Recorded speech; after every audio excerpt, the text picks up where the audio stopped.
देवांश ने तान्या को बेड पर धक्का दे दिया और खुद उसके ऊपर झुक गया। उसकी नजरों से नजरें मिलाकर बोला, इस घर में लेकर आया हूँ अपनी जिंदगी में, नहीं इसलिए अपनी हद में रहो। मेरे करीब आने की अपनी बेकार कोशिशों को छोड़ दो, क्योंकि तुम्हारी हरकतों से अनजान नहीं हूँ मैं। अपनी इन अदाओं का जलवा वहां बिखेरना जहां लोग इसके कायल हो, क्योंकि मुझे तो तुम में रत्ती भर इंटरेस्ट नहीं। इतना कहकर वो एक झटके से खड़ा हुआ और रूम से बाहर निकल गया। उसके बाहर जाते ही तान्या बेड पर अपने बाहें फैलाकर लेट गई और एक गहरी सांस छोड़ते हुए बोली, अब तक तो हद में थी, लेकिन अब हदें भी टूटेगी और तुम भी टूटोगे। तुम्हारी जिंदगी में आने के लिए बहुत कुछ किया है मैंने, और अब इतनी जल्दी हार नहीं मानूंगी। सबसे पहले तुम्हारी जिंदगी से फालतू लोगों को बाहर निकालूंगी। प्यार तो तुम्हें मुझसे ही करना होगा। तुम्हें हर हाल में मैं अपना बनाकर ही रहूंगी। बाय हो क्या क्रुक। उसकी आंखें इस वक्त आग उगल रही थी। देवांश उसके रूम से निकलकर सीधा ऑफिस चला गया। जैसे ही वो ऑफिस में एंटर हुआ, सब लोग उसे देखकर गुड मॉर्निंग बोलने लगे, लेकिन उसने किसी को भी जवाब नहीं दिया। वो अपने गुरूर से भरी चाल चलता हुआ अपने केबिन में पहुंचा और अपना कोट उतारकर साइड में रख दिया। अपनी सीट पर बैठा वो किसी राजा से कम नहीं लग रहा था। गुरूर से भरा हुआ रौबदार चेहरा किसी की भी सांसें थामने के लिए काफी था। उसने अपनी शर्ट की आस्तीनें ऊपर की और कमर चेयर से लगाकर चेहरा ऊपर कर आंखें बंद कर ली। आंखें बंद करते ही उसकी आंखों में वो पल ठहर गया जिसमें वो और जानवी होटल रूम के ड्रेसिंग के सामने खड़े थे। उसने झट से अपनी आंखें खोल दी। तुम मुझ पर हावी नहीं हो सकती। खुद को तुमसे कभी नहीं जुड़ने दूंगा, चाहे इसके लिए तुम्हें तोड़ना ही क्यों ना पड़े।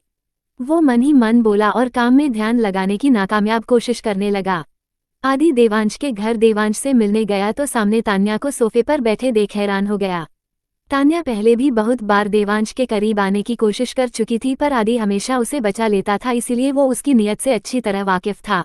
उसने तान्या को देखकर पूछा, तुम यहाँ कैसे? तो तान्या उस पर व्यंग कसते हुए उससे बोली, तुम्हारी इतनी औकात नहीं कि तुम मुझसे सवाल कर सको, पर फिर भी तुम्हें बता देती हूँ कि तुम्हारा दोस्त खुद मुझे यहाँ लेकर आया है।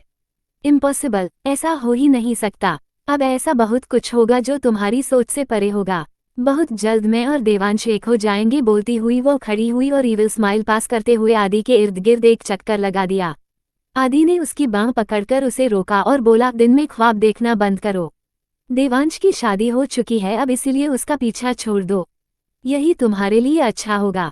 तान्या उससे बांह छुड़ाते हुए बोली, कौन किसे छोड़ेगा ये तुम्हें बहुत जल्द पता चल जाएगा, क्योंकि बहुत जल्द मेरे ख्वाब भी पूरे होंगे।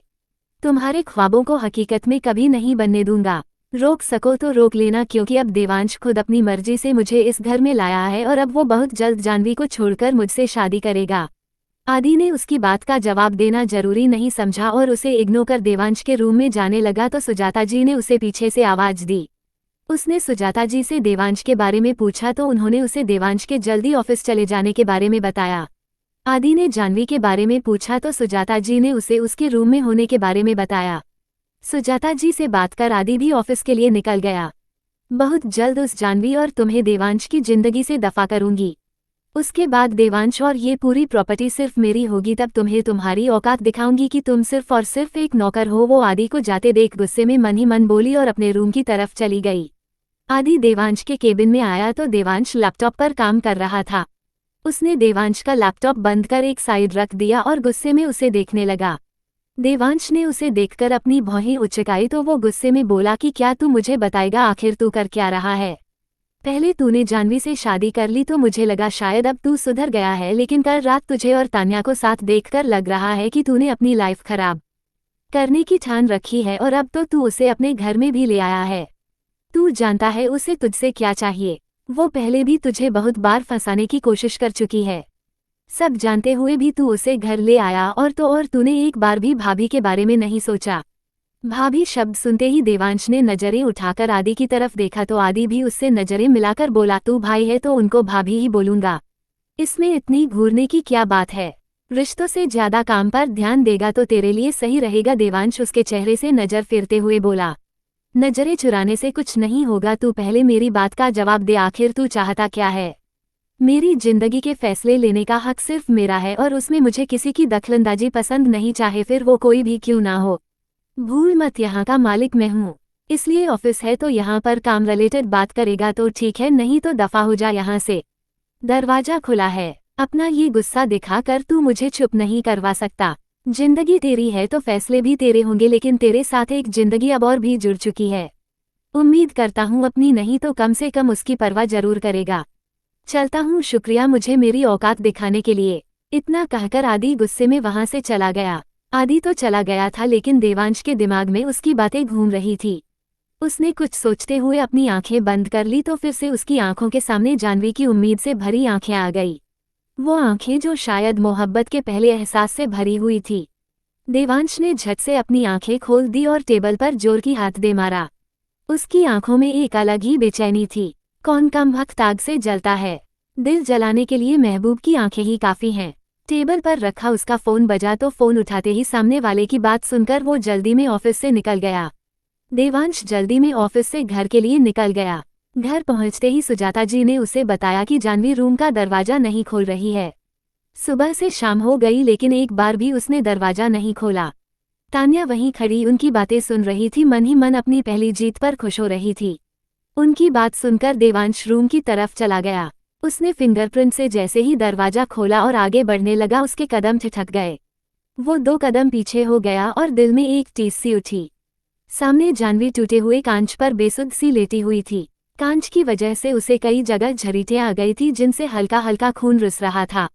उसे इस तरह देख देवांश को अपने दिल में कुछ चुभता सा महसूस हुआ। वो फौरन उसके पास गया। जो चेहरा सुबह फूलों की तरह खिला हुआ था अब बिल्कुल मुरझा सा गया था। गालों पर आंसुओं के निशान छप चुके थे। देवांश ने उसे नीचे से उठाने के लिए हाथ बढ़ाया तो हाथों पर कांच चुभ गया लेकिन उसने आह तक ना निकलने दी। ये दर्द दिल में हो रहे दर्द के आगे कुछ नहीं था। देवांश ने उसे बेड पर लिटाकर डॉक्टर को फोन किया। थोड़ी देर बाद डॉक्टर आया और जाह्नवी को चेक करने लगा। स्ट्रेस और सुबह से कुछ ना खाने की वजह से ये बेहोश हो गई थी। फिलहाल के लिए इंजेक्शन लगा दिया है, थोड़ी देर में होश आ जाएगा। जाह्नवी को चेक करने के बाद डॉक्टर ने देवांश को बताया। देवांश ने उन्हें थैंक्स कहा तो वो उसे जाह्नवी का ध्यान रखने का बोलकर चले गए। जाह्नवी बेड पर अभी भी बेहोश थी। देवांश उसके पास आया और उसके चेहरे को एकटक देखने लगा। खुद के मजबूत होने का दावा करती हो और कमजोर इतनी हो कि जंग के आगाज से पहले ही हार मान ली। अगर इसलिए बिखर रही हो कि तुम्हें आकर मैं समेट लूंगा तो भूल है तुम्हारी। तुम्हारी की गई भूल को भूल कर तुम्हें अपना लूंगा तो भूल है तुम्हारी। अगर हमदर्दी के बहाने मुझे अपने एहसासों में बांधना चाहती हो तो ऐसा कभी नहीं होगा। तुम जियो या मरो मुझे कोई फर्क नहीं पड़ता और ना कभी पड़ेगा। देवांश मल्होत्रा कोई फूल नहीं जिसे कोई मन बहलाकर मसलकर छोड़ देगा। मैं नफरत की आग की लपटों में तपकर बना हुआ पत्थर हूँ।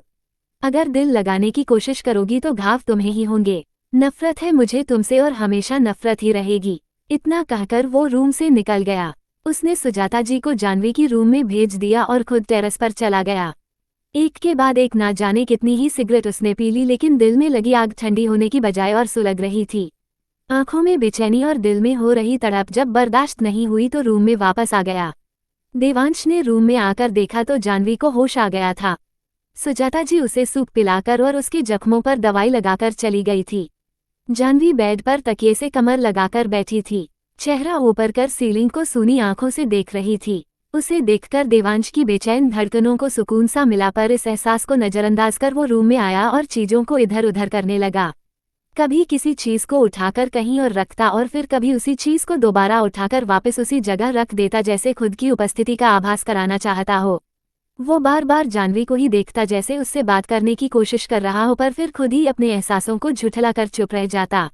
देवांश की बेकरार नजरों से जब जाह्नवी की नाराजगी भरी नजरें मिली तो जाह्नवी ने अपना चेहरा फेर लिया। जाह्नवी का उसे इस तरह नजरअंदाज करना देवांश को और बेचैन कर रहा था। वो जाह्नवी के पास आया और गुस्से से उसे घूरने लगा। जाह्नवी ने एक नजर उसे देखा और अगले ही पल अपनी नजरें फेर ली। देवांश का गुस्सा और बढ़ गया। उसने जाह्नवी पर झुकते हुए उसका हाथ एकदम कसकर पकड़ लिया और दांत पीसते हुए बोला, इतनी अकड़ किस बात की है तुम्हें? तुमसे शादी तुम्हारे नखरे उठाने के लिए नहीं की थी, और अगर तुम ये सोच रही हो कि ये भूख हड़ताल के ड्रामे कर मुझे इमोशनल करके अपने जाल में फंसा लोगी तो अपनी कोशिशें बंद कर लो। तुम्हारे जीने या मरने से मुझे कोई फर्क नहीं पड़ता, लेकिन जब तक तुम्हारी सांसें चलेगी तब तक इन सांसों पर सिर्फ मेरी हुकूमत होगी। जब तक मैं नहीं चाहूं तुम्हें मौत भी नसीब नहीं होने दूंगा। जाह्नवी ने एक बार फिर उसे नाराजगी भरी नजरों से देखा। देवांश के इस तरह पकड़ने से उसके हाथ में बहुत दर्द हो रहा था। उसने अपने हाथ की तरफ देखा तो देवांश के हाथों में जख्म देखकर उसके चेहरे पर दर्द के भाव आ गए। उसकी सिसकारी निकल गई। वो नम आंखों से देवांश की आंखों में देखते हुए बोली, दर्द हो रहा है।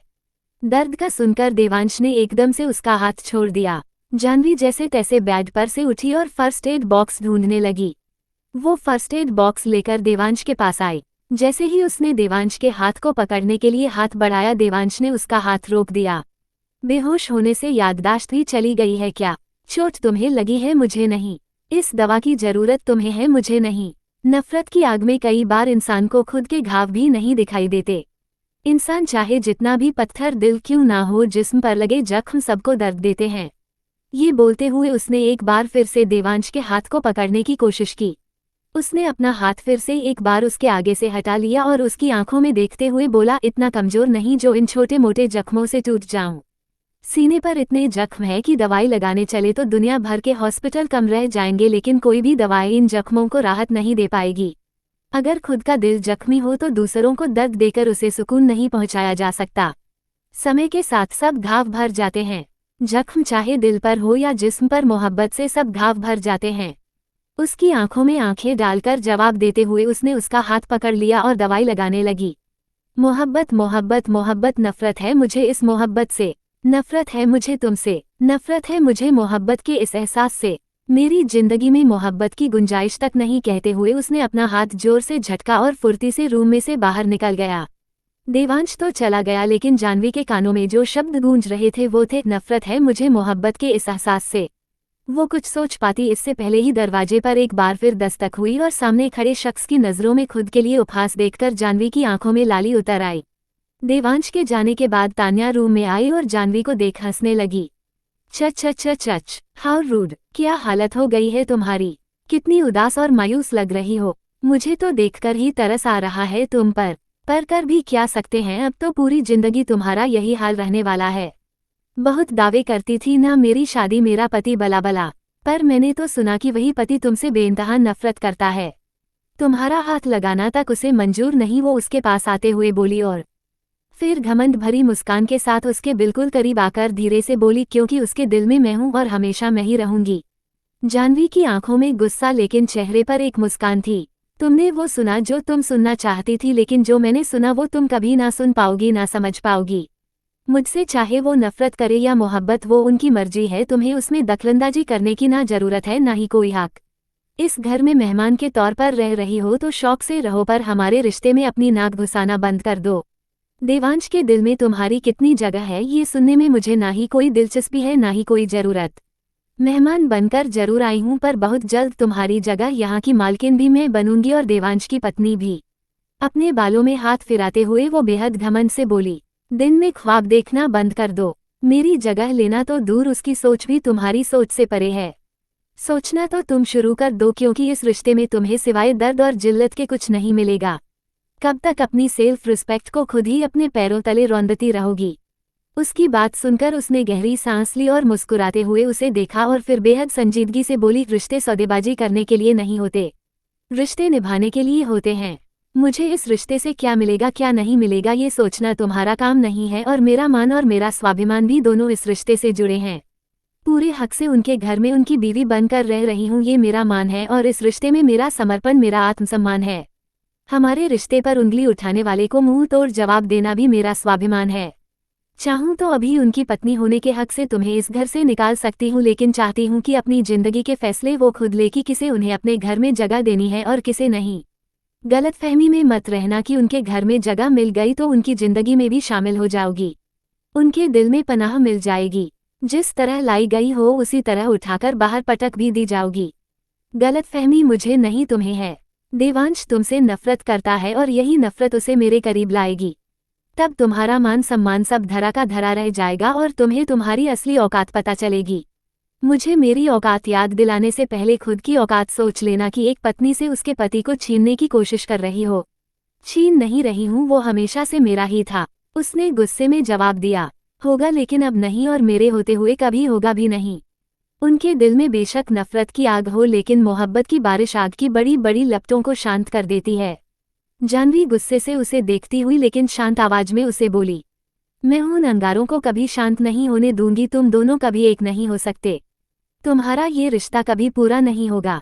दो लोगों के बीच का रिश्ता उनके समर्पण पर टिका होता है, किसी तीसरे की ना कभी कोई जगह होती है ना होगी। देवांश की तरफ से ये सो कॉल्ड समर्पण कभी नहीं होगा। तुम और तुम्हारी कोशिश हमेशा अधूरी रहेगी। हमारे रिश्ते की पूर्णता तुम्हारी इजाजत की मोहताज नहीं। अगर तुम्हारी बकवास बंद हो गई हो तो यहाँ से जा सकती हो, दरवाजा उस तरफ है, और आगे से मेरे कमरे में आने से पहले इजाजत ले लेना। मैं देवांश नहीं हूँ जो तुम्हारी बदतमीजी बर्दाश्त करूँ। उनके इर्द गिर्द मंडराओ जिन्हें तुम्हारी उपस्थिति पसंद हो, क्योंकि मुझे ना तो तुम्हारी मौजूदगी पसंद और ना ही तुम। जानवी भी उसे टोंट मारते हुए बोली, बहुत घमंड है ना तुम में। तुम्हारी यह अकड़ तो मैं तोड़कर रहूंगी, नहीं तो मेरा नाम भी तान्या सिसोदिया नहीं। अपने लिए एक अच्छा सा नाम सोच लो, क्योंकि तुम बदलो या ना बदलो तुम्हारा नाम बदलने का वक्त आ गया है। अब खुद निकलोगी या फिर मुझे मेरे हाथ इस्तेमाल करने पड़ेंगे। जानवी अपनी भौहें उचकाकर अपना एक हाथ हिलाते हुए बोली। तान्या उसे गुस्से से देख पैर पटकते हुए वहां से चली गई। तान्या को जाते देख जानवी ने एक लंबी सांस ली और मुंह बिचकाकर बोली, करेले के रिश्तेदार करेले। जानवी ने कबर्ड से कपड़े लिए और वॉशरूम में नहाने चली गई। वो वॉशरूम से बाहर आई तो उसका फोन बज रहा था। नैना का फोन देख उसके फेस पर एक स्माइल आ गई। फोन उठाते ही लेना फिर से उस पर बरस पड़ी। कब से तुझे फोन मिला रही हूँ, कहाँ गायब है तू? तू ठीक तो है ना? मुझे तेरी बहुत फिक्र हो रही है।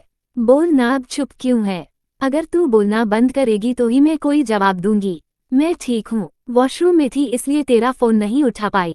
इतनी फिक्र हो रही है तो आजा मिलने। मैं भी यही सोच रही थी कि कल तुझसे मिलने आऊं। उसका का भी फोन आया था, तुझसे बात करना चाहता है वो। तुझसे मिलना भी चाहता है। ना ही मुझे किसी से बात करनी है और ना ही मिलना है। अगर तेरा मन हो तो तू मिलने आ सकती है। अब मैं फोन रखती हूँ। यार बात तो सुन, पर इससे पहले कि नैना कुछ और बोलती जानवी ने फोन काट दिया था। जानवी ने अपना फोन एक तरफ रखा और मन ही मन बोली, आज से 3 साल पहले जब उस शख्स से नजरें मिली थी, रूह में एक सुकून सा उतर आया था और मुझे हमेशा उसी सुकून की तलाश रहती थी। नहीं जानती थी कि 3 साल बाद इस तरह वो सामने आएंगे। नहीं पता कि उन्हें मैं याद भी होंगी या नहीं, लेकिन मैं वो लम्हा कभी नहीं भूल पाई। एक पल जो हमने उनके साथ गुजारा, वो तो चले गए पर वो लम्हा हम में ही कहीं ठहर गया। सुजाता जी जानवी को डिनर के लिए बुलाने आए तो जानवी उनके साथ रूम से बाहर आ गई। हाल में आकर उसकी नजरें देवांश को ढूंढ रही थी, पर देवांश वहां नहीं था। सुजाता जी ने डाइनिंग टेबल पर खाना सर्व करवा दिया था। जानवी ने उनसे देवांश के बारे में पूछा तो उन्होंने बताया कि देवांश काफी देर पहले बाहर चला गया था। जानवी ने अपना डिनर खत्म किया और वापस अपने रूम में आ गई। रूम में आकर वो वॉशरूम में फ्रेश होने चली गई। लाल रंग का कार्टून प्रिंट नाइट सूट पहने वो एकदम क्यूट डॉल लग रही थी और चेंज करने के बाद वो बेड पर आकर लेट गई, लेकिन उसकी आंख से नींद कोसों दूर थी। मन में एक अजीब सी बेचैनी हो रही थी। जब उससे वो बेचैनी बर्दाश्त नहीं हुई तो उसने अपनी कबर्ड में से एक चेन और लॉकेट निकाला। उसने लॉकेट खोला तो उसमें उसकी माँ बाप की तस्वीर थी। उसने सबसे पहले तस्वीर को अपने माथे से लगाया और फिर बारी बारी उन दोनों की तस्वीर को चूम लिया। वो उस लॉकेट को अपने सीने से लगाते हुए बोली, बहुत याद आ रही है आज आपकी।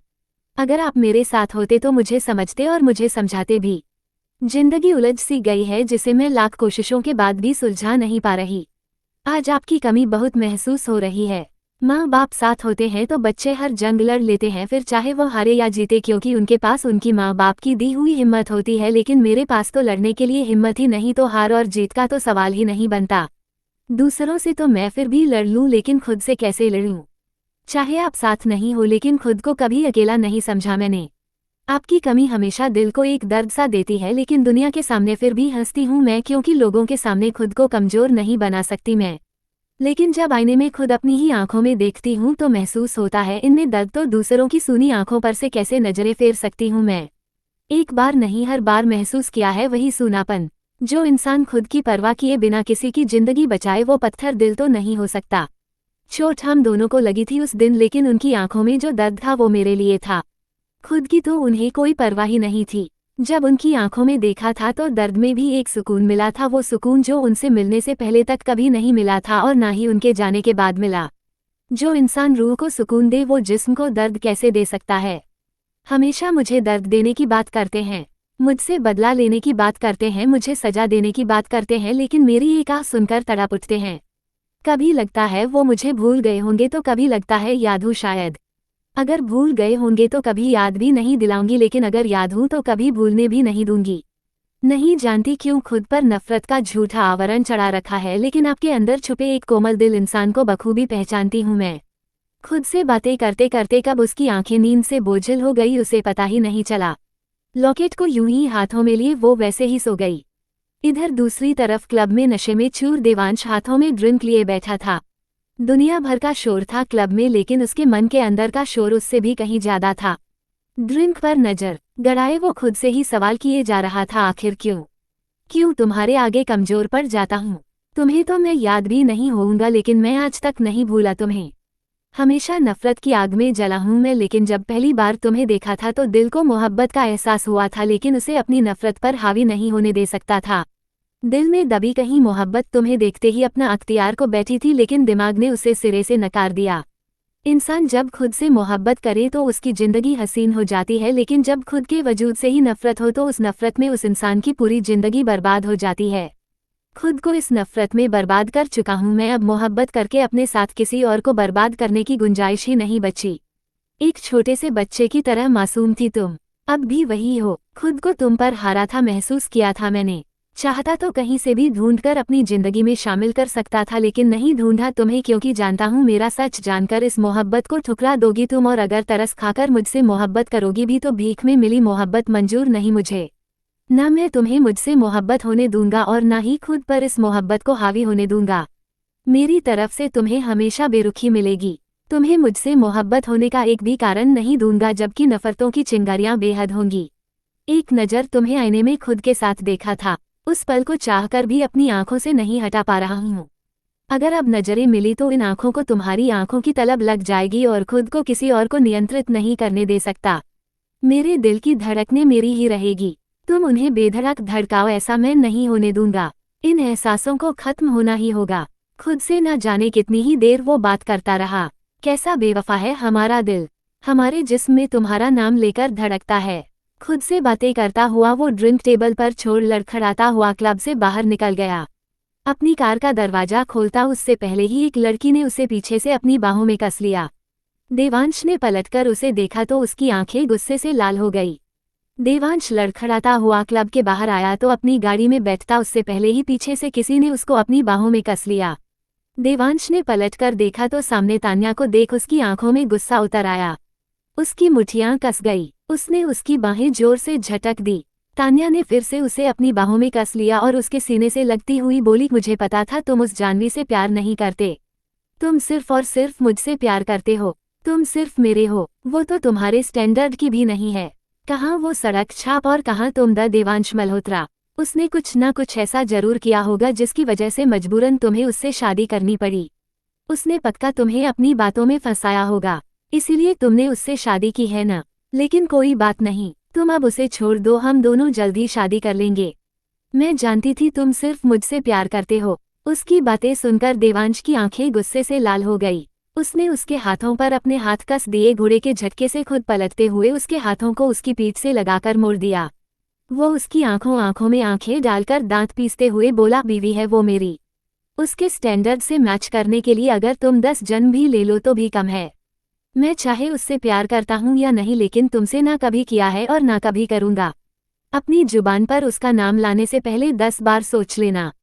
तुम्हें अपने घर में लाया हूँ तो आराम से रहो, मेरे सिर पर तांडव करने की जरूरत नहीं तो जैसे उठाकर लाया था बाहर भी फिकवा दूंगा।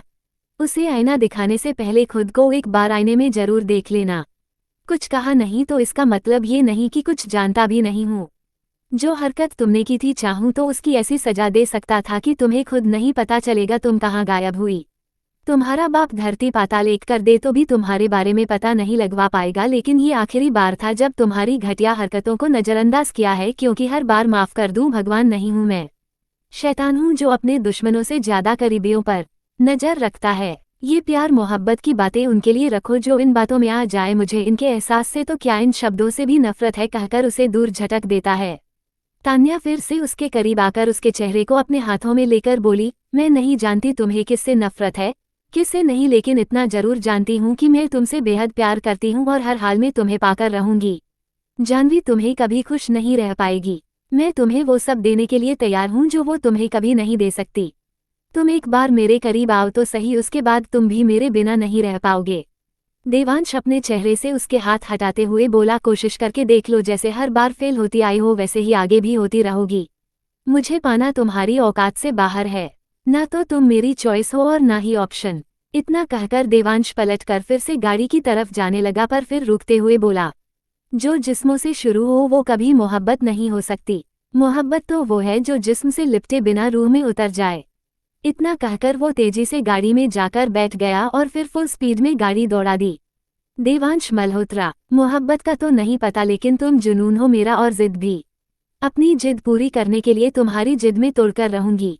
तुम्हें उस जानवी से अलग होना ही होगा, चाहे उसके लिए मुझे जानवी को रास्ते से हटाना ही क्यों ना पड़े। अगर जानवी तुम्हारी लाइफ से चली गई तो तुम खुद ही मेरे पास आ जाओगे। उसके बाद तुम भी मेरी और तुम्हारी पूरी प्रॉपर्टी भी मेरी, और फिर मैं तुम्हें बताऊंगी कि मैं तुम्हें अपनी चॉइस में रखूंगी या फिर ऑप्शन में। देवांश फुल स्पीड में गाड़ी दौड़ाकर घर पहुंचा। उसकी आंखें नशे से भरी हुई थी। सर्वेंट ने उसे खाने के लिए पूछा पर उसने मना कर दिया और लड़खड़ाते हुए अपने रूम में आ गया। जानवी को सोते देख वो उसके पास आया।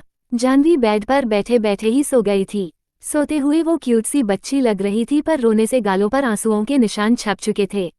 उसे इस तरह देख देवांश के दिल में एक दर्द सा हुआ। वो उसके करीब बैठ गया और उसका हाथ पकड़कर बोला, तुम्हें इस तरह देख दिल में एक कसक सी हो रही है। इसलिए तुमसे मोहब्बत कर खुद को कमजोर नहीं बनाना चाहता। जिंदगी में पहले बहुत से दर्द झेल चुका हूँ, अब खुद को और दर्द नहीं देना चाहता। मैं अकेला था, अकेला हूँ और हमेशा अकेला रहना चाहता हूँ। कोई 2 पल प्यार जताकर और फिर मुझे छोड़कर मुझे कमजोर नहीं कर सकता। पर तुम्हें देखते ही ये दिल बगावत पर उतर आता है। मेरा ही दिल मुझसे बागी हो जाता है। ये मेरे जिस्म में रहकर नाम सिर्फ तुम्हारा लेता है। नहीं चाहता कि कोई और इसकी धड़कन बने, क्योंकि एक बार जो करीब आकर दूर चला जाए तो पीछे वाला शख्स कहीं का नहीं रहता। हमारी मोहब्बत कभी मुकम्मल नहीं हो सकती। मैं हमेशा अधूरा ही रहूंगा। तुम अगर दिल में हो तो उससे दिल को खामोश रहना होगा। तुम इस दिल में आकर शोर नहीं कर सकती। मेरा सच जानने के बाद तुम इस दिल को तोड़ो, उससे पहले मैं हमारे बीच बनने वाले इस नाजुक रिश्ते को पूरी तरह तोड़ दूंगा। इस दुनिया ने मुझे ठुकराया था, लेकिन मैंने खुद को हारने नहीं दिया। इस दुनिया के साथ साथ मैंने खुद से भी एक जंग जीती है, लेकिन वो जंग मैं तुम्हारे साथ नहीं लड़ सकता। दिल तो पहले ही हार चुका हूँ तुम पर, लेकिन अब खुद को तुम्हारे आगे हारने नहीं दूंगा। अगर तुम्हें पता चला कि तुमसे जायज मोहब्बत करने वाला इंसान खुद नाजायज है तो छोड़कर चली जाओगी, लेकिन मैं ऐसा होने नहीं दूंगा। तुमसे खुद के लिए मोहब्बत मांगकर मोहब्बत को भीख का नाम नहीं देना चाहता। मोहब्बत मुकम्मल नहीं होगी तो क्या, मोहब्बत करीब है, इतना ही काफ़ी है मेरे लिए। उसने जानवी को सही से बेड पर लिटाया और खुद वॉशरूम में चेंज करने चला गया। वो वॉशरूम से चेंज करके आया तो जानवी बेड पर सिकुड़कर सो रही थी।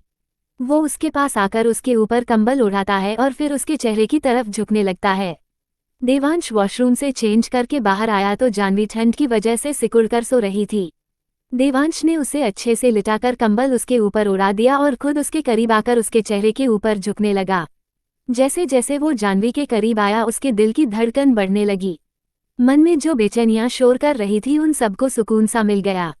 उसका चेहरा जानवी के चेहरे के एकदम करीब था। उसने एक नज़र भर जानवी को देखा और फिर उसके माथे पर अपने होंठ रख दिए। उसके माथे से होंठ स्पर्श होते ही देवांश की रूह में एक सुकून सा उतर आया। कुछ पल उसे यूं ही निहारने के बाद देवांश दूसरी तरफ आकर लेट गया। थोड़ी ही समय में उसे नींद आ गई।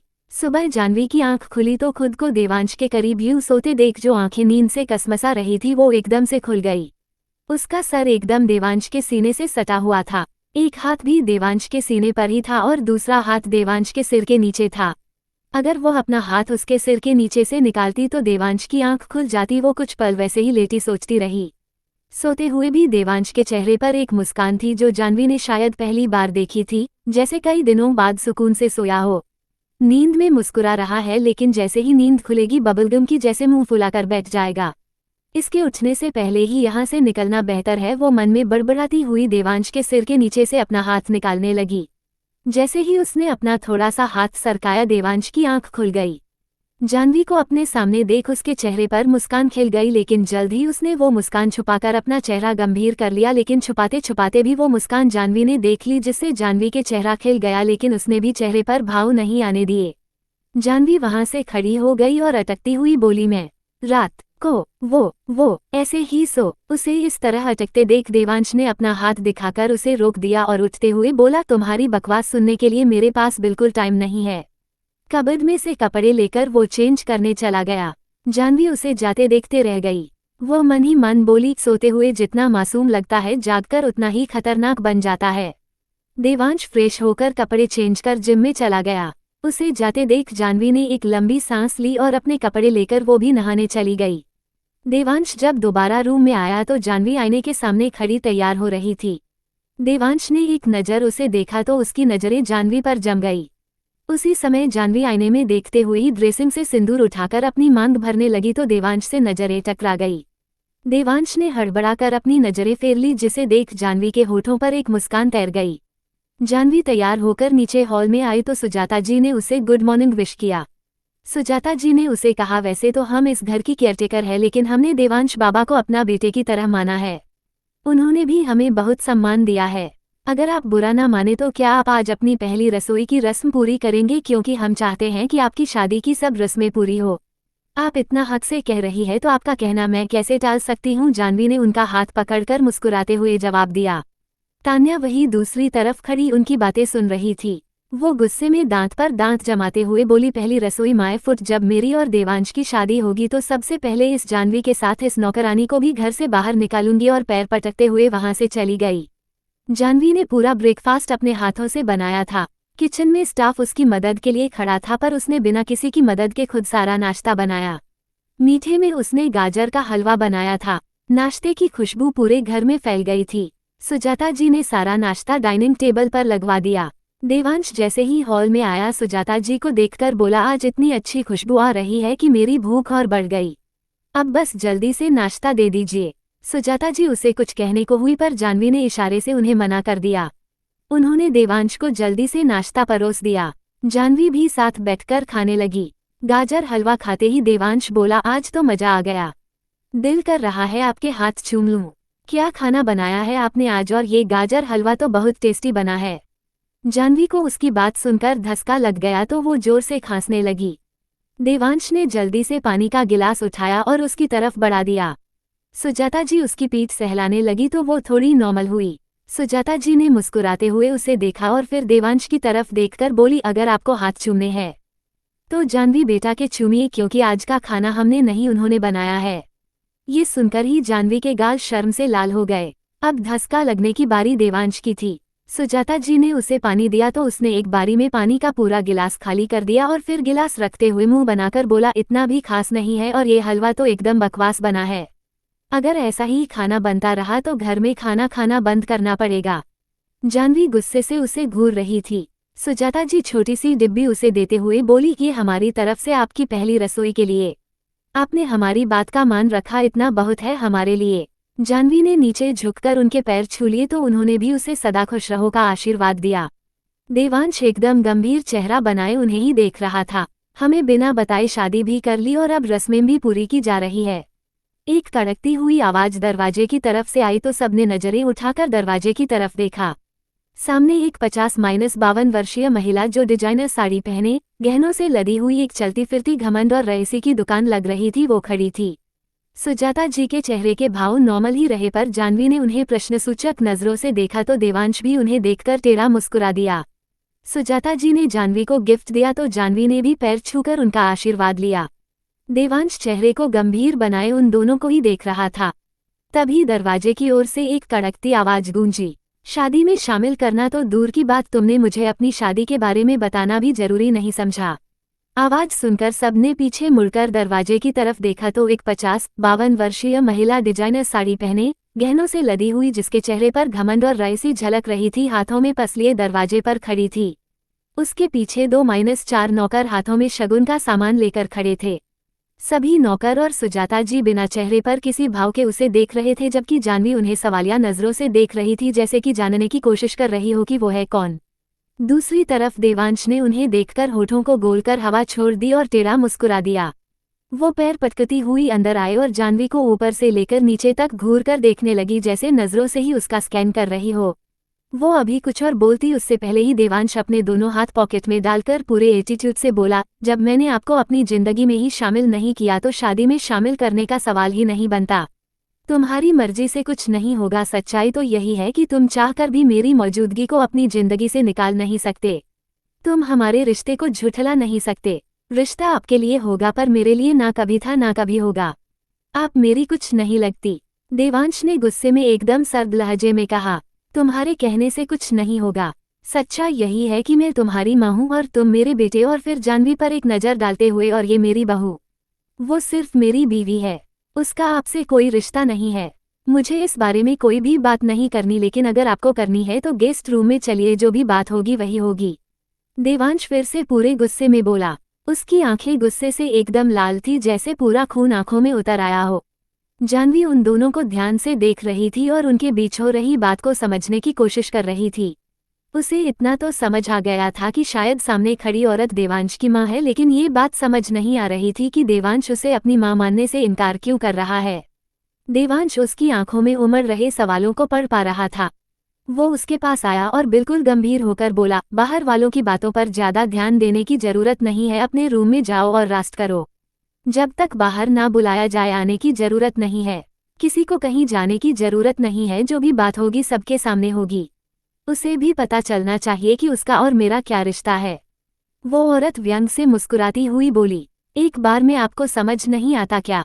जब मैं ही आपको अपना कुछ नहीं मानता तो उससे आपके किसी रिश्ते का सवाल ही नहीं बनता। वो फिर से गुस्से में दांत पर दांत जमाते हुए बोला। उसकी गर्दन की नसें पूरी तन गई थी, जैसे गर्दन से बाहर ही निकल आएंगी। इसके आगे कोई बात नहीं होगी। आपका गेस्ट रूम में वेट कर रहा हूँ, आना हो तो आ जाए। मेरे पास इतना फालतू टाइम नहीं कि आपके ऊपर वेस्ट करूँ, और बहुत से काम है मुझे। इतना बोलकर वो फुर्ती से वहां से गेस्ट रूम के लिए निकल गया। जानवी सहमी हुई सी उसे जाते हुए देखती रही। सुजाता जी ने उसे रूम में भेज दिया। बाकी सब नौकर भी अपने काम में लग गए, तो वो औरत भी शगुन का सामान वहां रखवाकर नौकरों को वापस जाने का बोल देवांश के पीछे पीछे चली गई। देवांश गेस्ट रूम में सोफे पर दोनों बाहें फैलाकर एक घुटने पर दूसरा घुटना रखकर बैठा था। वो ऐसे बैठा हुआ किसी राजा से कम नहीं लग रहा था। तभी दरवाजे पर उस औरत के पैरों की आवाज आई तो देवांश ने नजरें उठाकर उसे देखा और बोला, आइए मिसेज अग्निहोत्री। मिसेज अग्निहोत्री अंदर आए और बोली, मुझे मिसेज अग्निहोत्री के अलावा तुम माँ भी बुला सकते हो। जरूर बुलाता, अगर आपको माँ मानता तो। आपको माँ बुलाकर माँ शब्द को अपमानित नहीं करना चाहता मैं। वो एक होंठ को थोड़ा सा ऊपर उठाकर मुस्कुराते हुए बोला, क्यों इतनी नफरत करते हो? मान चुकी हूँ अपनी गलती। सब कुछ भुलाकर हम एक नई शुरुआत कर सकते हैं। जो कुछ मैंने किया उसकी सजा मैं पहले ही भुगत चुकी हूँ। नहीं करता आपसे नफरत, क्योंकि आप मेरी नफरत के लायक भी नहीं है। आप मेरे लिए मायने ही नहीं रखती। आपका होना ना होना मेरे लिए मैटर ही नहीं करता। तो जब आपके मेरी जिंदगी में कोई मायने ही नहीं है तो कैसी नफरत और कैसा प्यार? लेकिन मेरी जिंदगी में तुम बहुत मायने रखते हो। तुम मेरी अपनी संतान हो। देवांश उनकी बात सुनकर हंसते हुए बोला, ओह वाओ, आपके मुंह से ऐसे सुनकर अच्छा लगा, लेकिन शायद आप भूल रहे हैं कि मैं कोई दूध पीता बच्चा नहीं हूँ जो आपकी इन मीठी मीठी बातों में आ जाऊंगा। आपके दिखावे के प्यार के आगे मैं वो नहीं भूल सकता जो आपने मुझसे छीना है। संतान तो आपकी हूँ, लेकिन ऐसी संतान जिसे आपने पैदा होते ही मरने के लिए छोड़ दिया। आपने कोई सजा नहीं भुगती, सजा तो मैंने भुगती है आपकी कोख से जन्म लेने की। एक नई शुरुआत करने की बात कर रही है आप, लेकिन एक बच्चे की जिंदगी शुरू होने से पहले ही छीन लेना चाहती थी आप। आप भूल सकती है मिसेज अग्निहोत्री, लेकिन मैं नहीं। वो उन पर नजरें टिकाकर गंभीरता से बोला। उसकी आंखें एकदम लाल की और हाथों की नसें पूरी तनी हुई थी। मैं मानती हूँ अपनी गलती और प्रायश्चित के लिए भी तैयार हूँ। तुम्हारे साथ जो पाप मैंने किया उसकी सजा भगवान ने मुझे दे दी है, अब तुम भी मुझे माफ कर दो। वो आंखों में हल्की नमी लाते हुए बेहद नरमी से बोली, मैं आपको कभी माफ नहीं करूंगा। मुझ पर टाइम वेस्ट करने से अच्छा है जाकर अपना बिजनेस संभालिए, जो आपके स्वर्गवासी पति आपके लिए छोड़ कर गए हैं। मेरे पास इतना वक्त नहीं जो आपके ऊपर वेस्ट करूं। आप जा सकती है यहाँ से। चली जाऊंगी, लेकिन प्लीज एक बार मुझे माँ कह दो। वो पीछे मुड़कर दांत भींचते हुए बोली, ऐसा ख्वाब ख्वाबों में भी मत देखिएगा। ना आप मेरी माँ कभी बन पाई है और ना ही कभी बन पाएंगी। आपको नहीं जाना तो यही रुकिए, लेकिन मेरे पास आपके लिए फिजूल वक्त बिल्कुल भी नहीं है। इतना कहकर वो आंखों में गोगल्स चढ़ाकर जल्दी से वहां से निकल गया। मिसेज अग्निहोत्री ने अपने हाथों की कसकर मुठ्ठियां बांध ली और बेहद नफरत और गुस्से से बोली, एक बार तुम मेरे जाल में फंस जाओ, फिर तुम्हें दिखाती हूँ मैं माँ की ममता। जब से मेरी जिंदगी में आए हो तो तूफान मचा रखा है। अच्छा होता तुम्हारा किस्सा साथ उसी वक्त खत्म कर दिया होता जब तुम पैदा हुए थे, तो आज तुम्हारी इतनी औकात नहीं होती कि तुम मुझसे पंगा ले सको। उनकी आंखों में इस समय देवांश के लिए बेहद नफरत दिख रही थी। वो पैर पटकते हुए रूम से बाहर निकल गई। उसने एक नज़र पूरे घर पर डाली और घर की शानो शौकत को आंखों में समाकर बेहद ललचाई नज़रों से देखकर घर के बाहर आ गई। अपनी गाड़ी में बैठकर अपने ड्राइवर को अग्निहोत्री मेंशन चलने के लिए बोल दिया। तान्या, जो कि गेस्ट रूम की विंडो पर खड़ी सब बातें सुन रही थी, उसके चेहरे पर एक कुटिल मुस्कान आ गई। वो शातिर हंसी हंसते हुए बोली, अब देखो मैं तुम दोनों को कैसे अलग करती हूँ। मिसेज अग्निहोत्री के जाने के बाद वो भी छिपकर अपने रूम में चली गई और मन ही मन आगे की योजना बनाने लगी। गाड़ी में बैठे वो मन ही मन बोली, मैं जानती हूँ तुम अपने सच से भागते हो, अब मुझे इसी बात का फायदा उठाकर तुम्हारी जिंदगी में शामिल होना होगा। उस लड़की के लिए तुम्हारी आंखों में कुछ तो जरूर था, अब वो लड़की ही मुझे तुम तक पहुंचाएगी। ऐसा सोचते हुए उनके चेहरे पर एक शातिर मुस्कान तैर गई। देवांश गेस्ट रूम से बाहर निकलने के बाद 1 मिनट भी वहां नहीं रुका और सीधा ऑफिस के लिए निकल गया। वो गाड़ी भी खुद ड्राइव कर रहा था। ड्राइव करते समय उसकी गाड़ी कई बार इधर उधर हुई, लेकिन फिर भी उसने स्पीड कम नहीं करी। उसकी गाड़ी सड़कों पर दौड़ने की बजाय हवा में उड़ रही थी। आंखों में नमी किनारों पर जमकर लाल हो चुकी थी। ऑफिस की बेसमेंट में पहुंचकर उसने एकदम झटके से ब्रेक लगाया, जिससे जमीन पर गाड़ी के पहियों के निशान तक छप गए। वो तेजी से गाड़ी में से निकलकर ऑफिस में आया और बिना किसी तरफ देखे और किसी को जवाब दिए बिना ही अपने केबिन में चला गया। उसने केबिन के अंदर ही बने एक रूम का गेट खोला और गोगल्स उतारकर एक साइड फेंक दी। आंखें एकदम गुस्से से अंगार बनी हुई थी। उसने रूम का सारा सामान इधर उधर फेंकना शुरू कर दिया। वो अपने गुस्से पर भी कंट्रोल नहीं कर पा रहा था। जो भी चीज उसके सामने आती उसे उठाकर फेंक देता। पूरे रूम में कांच ही कांच बिखर गया था। उसकी सांसें भी तेज हो गई थी। पूरा शरीर गुस्से से कांप रहा था। जब वो पूरी तरह थक गया तो वही निढाल सा नीचे बैठ गया और अपने हाथ को अपने कपाल पर फेरने लगा। वो अपने हाथ की मुठ्ठी बनाकर अपने माथे पर मारने लगा और दांत भींचते हुए बोला, क्यों हर बार मेरा अतीत मेरे सामने आ जाता है? जिस सच को मैं अपनी जिंदगी से पूरी तरह हटाना चाहता हूँ वो सच बार बार मेरे सामने आकर खड़ा हो जाता है। भूलना चाहता हूँ वो सच जिसकी वजह से मैंने अपने बाबा को खो दिया। वो बाबा जिनसे कोई रिश्ता ना होने के बावजूद भी उन्होंने मुझे हर रिश्ता दिया, जिन्होंने मेरी जिंदगी की हर कमी पूरी की, जो मेरे लिए माँ भी थे और बाप भी। उन्होंने मेरे लिए खुद को भी भुला दिया था। भूलना चाहता हूँ वो सच जिसकी वजह से मैं अपनी जिंदगी में आगे नहीं बढ़ पा रहा हूँ। मेरी जिंदगी में मोहब्बत होते हुए भी मैंने उस मोहब्बत के लिए अपने दिल के दरवाजे बंद कर रखे हैं, सिर्फ और सिर्फ इस सच की वजह से।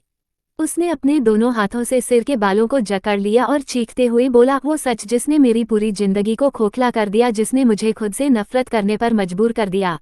इस नफरत ने मुझे पूरी तरह से बर्बाद कर दिया। इसने मेरे दिल से सारे जज्बात खत्म करके मुझे एक खिलौना बना दिया, जिस सच की बदौलत मेरा दुनिया के हर रिश्ते से विश्वास उठ गया। उसने अपने हाथ को जोर से जमीन पर दे मारा। जमीन पर बिखरा कांच बुरी तरह से हाथ में धंस गया था, लेकिन उसे इस दर्द से बिल्कुल फर्क नहीं पड़ रहा था। उसकी आंखों में लगातार आंसू बह रहे थे और दिल में एक आग सी मची हुई थी। उसने एक नज़र अपने हाथ को देखा और फिर अपनी आंखें बंद कर ली। फ्लैशबैक। एक 12 साल का लड़का अपने घर के बाहर खेल रहा था।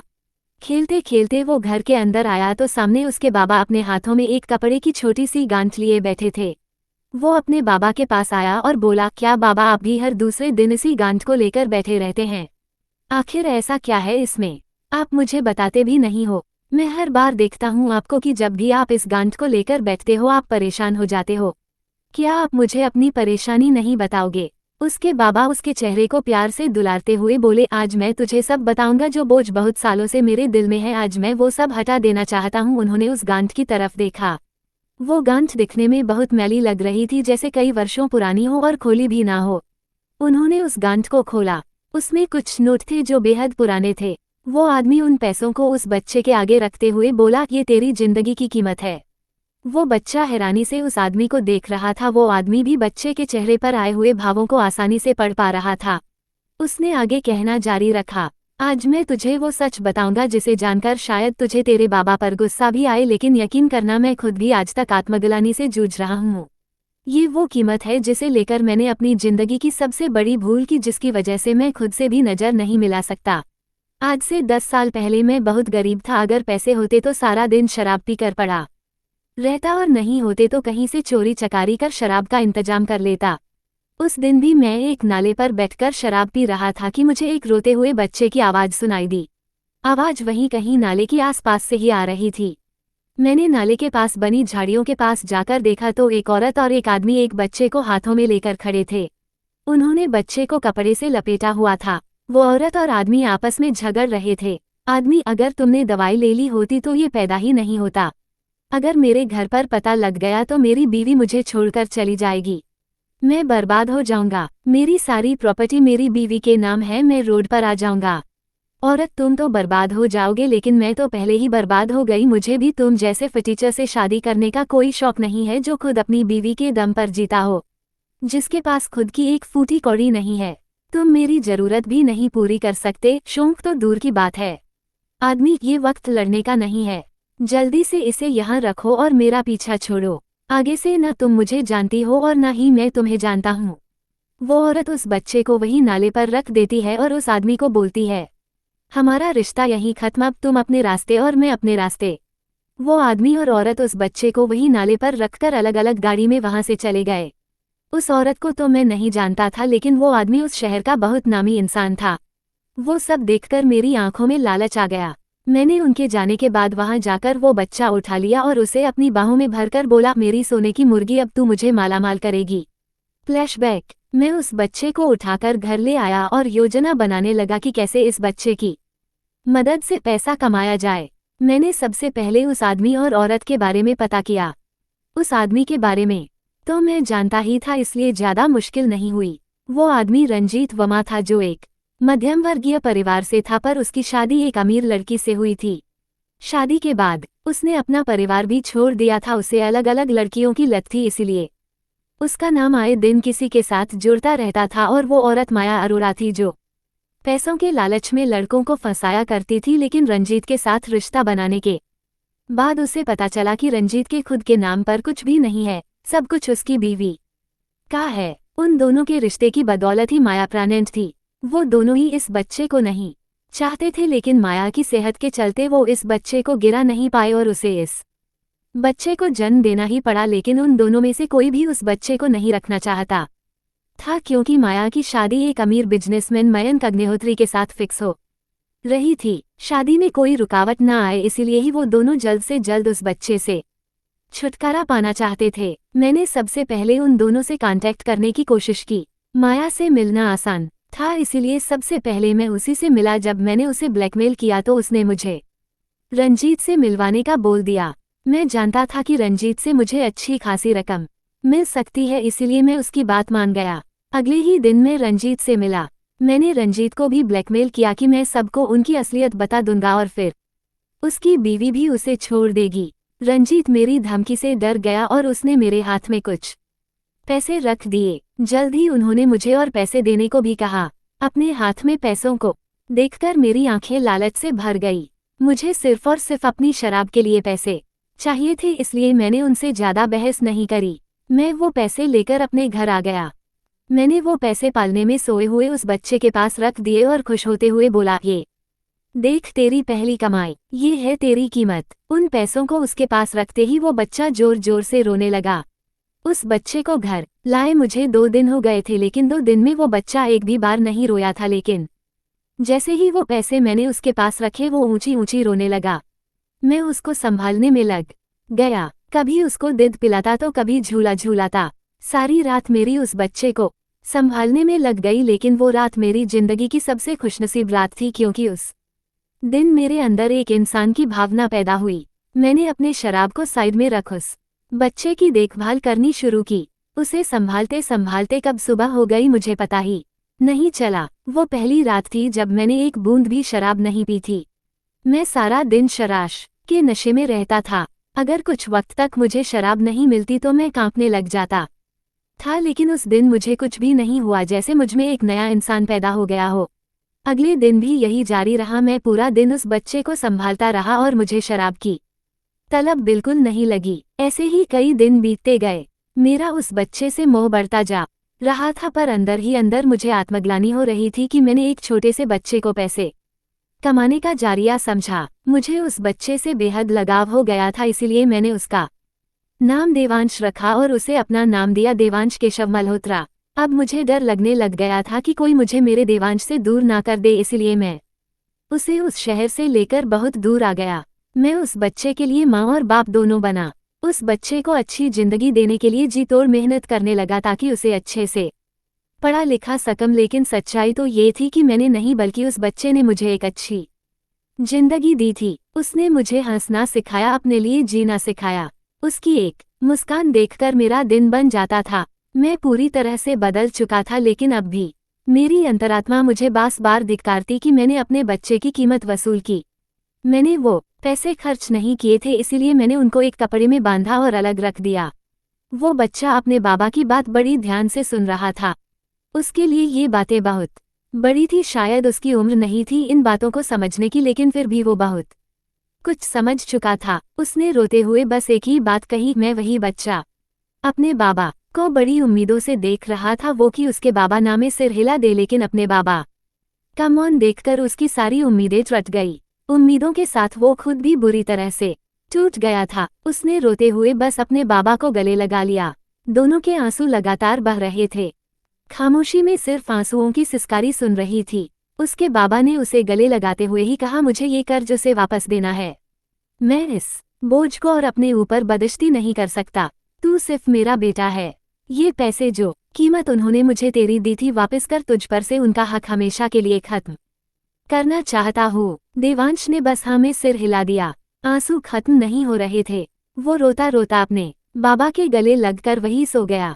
अगले ही दिन केशव जी देवांश को लेकर वापस दिल्ली आ गए।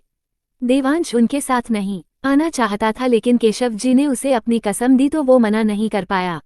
वो उन लोगों का सामना नहीं करना चाहता था जिन्होंने उसे पैदा होते ही मरने के लिए छोड़ दिया, जिनके लिए उसकी जिंदगी की कोई वैल्यू नहीं थी। अपना बच्चा समझना तो दूर, उन्होंने तो उसे एक इंसान तक नहीं समझा।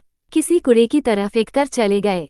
उनके दिल में उनके लिए सिर्फ और सिर्फ नफरत थी, जो केशव जी उसकी आंखों में साफ देख पा रहे थे। केशव जी ने रंजीत के मैनेजर को उन्हें रंजीत से मिलाने के लिए कहा। मैनेजर केशव जी को जानता था, इसीलिए उसने जल्द ही रंजीत को जाकर बता दिया कि केशव उससे मिलने आया है। जब से केशव गायब हुआ था, रंजीत और माया शांत हो गए थे। उन्हें लगा था शराबी है तो कहीं पीकर मर गया होगा और बच्चे को भी उसने कहीं बेच दिया होगा, इसीलिए उनका डर खत्म हो गया था। लेकिन उसकी वापसी की खबर सुनकर रंजीत ने जल्द से माया को फोन मिला दिया। माया की शादी मिस्टर अग्निहोत्री से हो गई थी, लेकिन शादी के कुछ महीने बाद ही उनका निधन हो गया। मिस्टर अग्निहोत्री और माया की कोई संतान भी नहीं थी। माया को भी जैसे ही केशव मल्होत्रा के वापस आने के बारे में पता चला, वो रंजीत से मिलने आ गई। उन दोनों ने केशव को मिलने के लिए एक गोडाउन में बुला लिया। केशव भी देवांश को लेकर उस गोडाउन में चला गया। तुम अभी तक जिंदा हो, हमें तो लगा था कि अब तक मर गए होग। रंजीत केशव को अंदर आते देख बोला। केशव के साथ बच्चा देख रंजीत ने उससे पूछा, तो अब तक ये भी तुम्हारे साथ है? मुझे तो लगा अपनी शराब के लिए इसे भी बेच दिया होगा। मर गया होता अगर इस बच्चे ने मुझे नई जिंदगी नहीं दी होती तो। और जुबान संभाल कर बात करो, जिसके बारे में तुम बात कर रहे हो वो अब तुम्हारा कुछ नहीं लगता। वो सिर्फ और सिर्फ मेरा बेटा है। माया एक साइड में कुर्सी पर बैठी उन दोनों को देख रही थी। देवांश केशव के पीछे छुपकर खड़ा हुआ था। उसने अपने छोटे छोटे हाथों से केशव को कसकर पकड़ा हुआ था, जैसे डर हो कि कोई उसको केशव से अलग ना कर दे। हमने कब कहा कि ये हमारा बेटा है? अपने यहाँ आने का कारण बताओ। माया कुर्सी पर से खड़ी होती हुई बोली। अरे कारण क्या होगा, वही पैसे चाहिए होंगे, बसा तो आ गया भीख मांगने। रंजीत बेहद बदतमीजी से बोला। देवांश को उसकी बातों पर बहुत गुस्सा आ रहा था, लेकिन केशव ने उसे आंखों से ही शांत रहने का इशारा किया। बताओ अब क्या कीमत चाहिए इस कचरे को यहाँ से द्र लेकर जाने की? रंजीत एक बार फिर बेहदगी से बोला।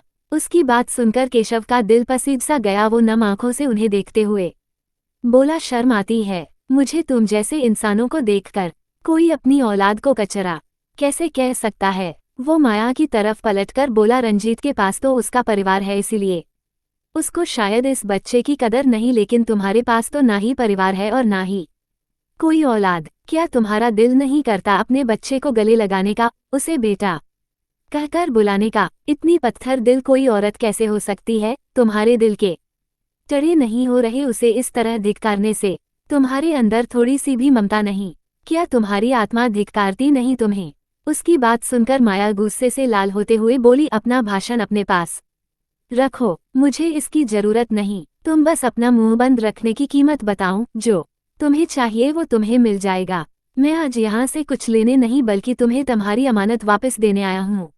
इतना कहकर केशव ने नोटों वाली पोटली उनके आगे कर दी और रंजीत का हाथ पकड़ कर उस पर वो पोटली रखते हुए बोला, तुम्हारी दौलत तुम्हें मुबारक। काश इस दौलत की जगह तुम में थोड़ी सी इंसानियत होती। आज के बाद देवांश से तुम्हारे सब रिश्ते खत्म। ये सिर्फ और सिर्फ मेरा बटा है। इतना कहकर वो देवांश का हाथ पकड़कर वहां से जाने लगा। हाँ ले जाओ, हमने भी यहाँ पर कोई धर्मशाला नहीं खोल रखी, लेकिन याद रखना अगर यह बात गलती से भी किसी के सामने आई तो इसका अंजाम बहुत बुरा होगा। रंजीत की बात सुनकर केशव के कदम ठहर गए। उसने देवांश की तरफ देखा तो देवांश की आंखों में आंसू बह रहे थे। उसने खुद को शांत किया और देवांश का हाथ कसकर पकड़कर जल्दी से वहां से चला गया। उनके जाते ही माया माथे पर 2 उंगलियां टिकाकर परेशान होते हुए रंजीत से बोली, हमें इस केशव का कुछ करना होगा। अगर गलती से भी ये राज किसी के सामने आ गया तो सब कुछ खत्म हो जाएगा। इतने सालों से मेहनत करके हमने जो कुछ बनाया है वो सब मिट्टी में मिल जाएगा। रंजीत ने उसे अपनी बाहों में खींच लिया और उसके चेहरे पर हाथ फिराते हुए बोला, तुम फिक्र मत करो जान, इसे मैं ठिकाने लगवा दूंगा। तुम तो बस ये बताओ कि आज रात का क्या प्लान है। माया अपना पर्स उठाकर वहां से अपने घर के लिए चली गई तो रंजीत ने अपने एक आदमी को केशव और देवांश के पीछे भेजा। वो आदमी केशव और देवांश का पीछा कर रहा था। उसने ट्रक चलाते हुए केशव को फोन किया। केशव ने फोन उठाया तो उसने उसे बताया कि वो दोनों उसके सामने ही है तो केशव ने आगे से जवाब दिया, ठीक है उड़ा दो दोनों को। ध्यान रहे सबको ये एक्सीडेंट ही लगना चाहिए और उसके बाद तुम यहाँ से कुछ दिनों के लिए दूर चले जाना। सामने से आवाज आई, आप चिंता मत करिए, सबको एक्सीडेंट ही लगेगा। ठीक है, तुम्हारे पैसे जल्द ही तुम्हारे घर पहुंच जाएंगे। देवांश और केशव एक दूसरे का हाथ पकड़कर रोड क्रॉस कर रहे थे कि तभी एक तेज गति से आते हुए ट्रक ने उन्हें टक्कर मार दी। केशव ने ट्रक को देख लिया था तो उसने जल्दी में देवांश को धक्का दे दिया तो देवांश दूर जाकर गिर पड़ा। उसके चेहरे पर भी खून के छींटे पड़ गए थे। टक्कर इतनी भयानक थी कि केशव बुरी तरह से घायल हो गया था।